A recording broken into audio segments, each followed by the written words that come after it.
आज हम बात करने जा रहे हैं कब और किससे मिलते हैं ब्रह्मचर्य के पूरे फायदे। जब भी हम ब्रह्मचर्य की बात करते हैं तो याद रखें अलग अलग लेवल पे इसके अपने अपने फायदे हैं।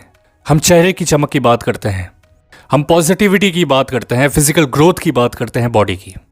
लेकिन याद रखें नदी में एक बूंद की तरह है ये।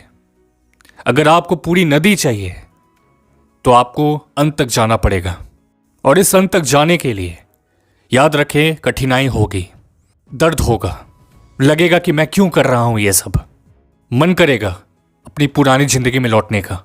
लेकिन तभी असली टेस्ट होगा एक इंसान के कैरेक्टर का, किसके भीतर कितनी इच्छा शक्ति है। ये तो उस वक्त ही पता चलता है जब सारी चीजें उसके खिलाफ जा रही हों, जब वो कमरे में बिल्कुल अकेला है और उसके पास भोगने की चीजें हैं, लेकिन फिर भी वो खुद से यही कहता है कि नहीं, मैं ऐसा नहीं कर सकता। मुझे बहुत सारे लड़कों के कमेंट्स आते हैं कि भाई नहीं हो रहा ब्रह्मचर्य पालन, बहुत कोशिश कर रहे हैं। उन सब से कहना चाहता हूं भाई पहले तो अपने आप को कोसना बंद करो, अपने आप को छोटा समझना बंद करो। हो सकता है आप कहो कि नहीं भाई मैं अपने आप को कमजोर नहीं मानता, लेकिन मन ही मन कहीं ना कहीं किसी कोने में अब भी वो बात है कि मैं नहीं कर पाऊंगा, मेरे से नहीं हो पाएगा। अब भी वो वासना है कि अगर कोई स्त्री वैसी आ गई मोबाइल स्क्रीन पे, मैं गया काम से। अब भी है वो, अगर इसको देख पाए तो यकीनन बहुत आगे तक जा सकते हैं। अगर परम सत्य को जानने की जिज्ञासा हो भीतर तो यकीनन वो हो सकता है जो बहुत कम लोगों के साथ हुआ है। वही इंसान ब्रह्मचर्य का पूरा लाभ उठा सकता है जो उस लाभ के बारे में सोचना ही छोड़ दे, जिसके भीतर एक जिज्ञासा हो, मुझे ये जानना है कि संसार को माया क्यों कहा जाता है। सच्चाई के राह पर आगे बढ़ोगे ना, कोई रोक नहीं पाएगा, चाहे झूठ कितना भी लालच दे, चाहे झूठ जितना भी आकर्षित करे, क्योंकि इस सच्चाई को ना कोई तोड़ सकता है, ना इस सच्चाई में कोई कुछ जोड़ सकता है।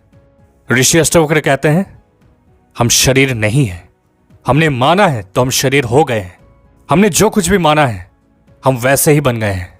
संसार हमारी मान्यता है। जिस दिन इस मान्यता को छोड़ दोगे ना, सब कुछ बदल जाएगा। इस मान्यता को छोड़ने के लिए स्थान नहीं बदलो, बल्कि सिर्फ एक धारणा को छोड़ देना है, और तब हमें पता चलेगा कि सच्चाई क्या है। शरीर के भीतर छिपा वो चैतन्य। एक समय ऐसा भी आएगा जब जैसी चमक आप चाह रहे थे अपने बालों में, आंखों में और पूरे शरीर में, वो जो तेज की तलाश में आप थे वो आपको मिल भी चुका होगा। लेकिन सच्चाई बताऊं दोस्त, तब वो सारी चीजें मायने नहीं रखेंगी, क्योंकि आपको भीतर से ये मालूम होगा कि अगर मैं ये देखने लगा कि कौन मेरी तरफ आकर्षित हो रहा है तो बस मैं फिर से बंध गया। मैं जा रहा था मुक्ति की तरफ, लेकिन इन सभी चीजों ने मुझे बांध कर रख दिया। बहुत अच्छी बात है अगर आपके भीतर वो ऊर्जा है, लेकिन याद रखें इस ऊर्जा को समझना भी है, इसका यूज भी करना है। लेकिन इस ऊर्जा से खुद को बांध मत लेना। उसकी जो आकांक्षा है वो इंसान को बांध देती है। ठीक वैसे ही याद रखें कि अगर आपको किसी भी लेवल पे फायदा मिल रहा है, चाहे वो माइंड के लेवल पे हो, बॉडी के लेवल पे हो, ये मंत्र है रुकना मत, उससे अटैच्ड मत हो जाना, क्योंकि सफर बड़ा लंबा है। साल की शुरुआत में लाखों लोगों ने संकल्प लिया है ब्रह्मचर्य का, लेकिन यकीन मानिए दोस्त, साल के खत्म होने तक केवल 100 लोग बचेंगे। ये वही लोग होंगे जिनके मन में परम सत्य को जानने की जिज्ञासा होगी। तो अगर आप लंबा सफर तय करना चाहते हैं ब्रह्मचर्य में, अगर आप चाहते हैं कि आपका ब्रह्मचर्य ना टूटे, तो हमने आपकी सुविधा के लिए बेस्ट ब्रह्मचर्य किताब का लिंक इसी वीडियो के डिस्क्रिप्शन में दिया है, आप देख सकते हैं। मिलते हैं अगली वीडियो में।